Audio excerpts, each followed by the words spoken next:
My name is Laura Fineberg. I'm the VP of HR for Arla Foods Canada. Arla Foods Canada is a specialty cheese supplier, national focus across Canada. So we do everything from taking in the milk to producing cheese, packaging cheese, and sending it out to both retail and food service customer applications. We have about 220 employees currently.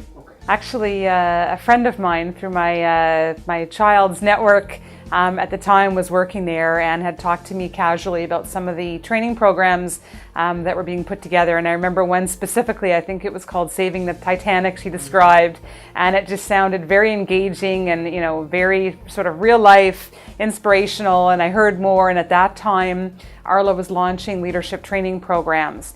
And there were some issues between trying to globalize a program out for very local sites and understanding the local concepts and things that would do well in the local marketplace.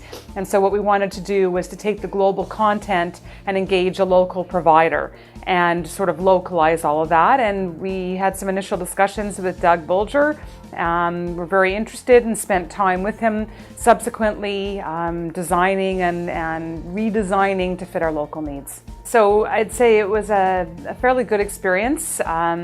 We chose to work with Doug just because I really liked his energy level, and he really understood the insights and sort of had a radar, if you will, for where I was trying to go with the program.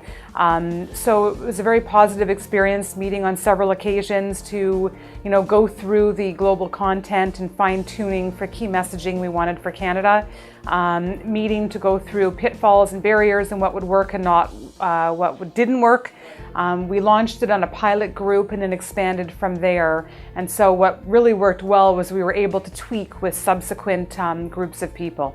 And so we noticed the first session, some of it didn't go over as well and didn't give us the outcome and the results we were looking for. So we then tweaked, shortened a little bit and made it more concise, so it allowed us time for more application. Our experience was really positive with Doug because a couple of things. One, he really thinks on his feet. So I find that if something's not going well, he knows how to switch into another gear and bring the conversation and sort of reel it back in, where some people have their fixed agenda and they go from A to B to C. So he had a really good knack of saying, we're scrapping this and we're going into something entirely different. And so we had a really good ability to read the audience. The second thing that worked really well is he turns up the heat. And so what we really liked was that he had an ability to put people in sort of an uncomfortable position and put you on the spot. And so I guess his mantra is everybody participates, there are no observers. And so that seems to work well in his session, is that everybody had to contribute.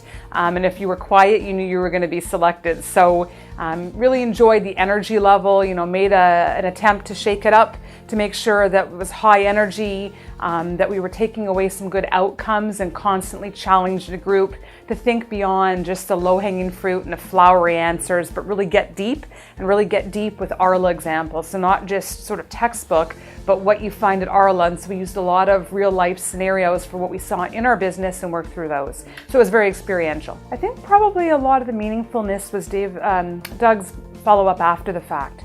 So really taking an interest to say, how do the results stick? How do we follow up with this and make sure that there's some follow through so that it doesn't become training that's on a bookshelf and you've hit your tick in the box, okay, I've delivered leadership training, but how do we get people continuously refreshing and reusing that?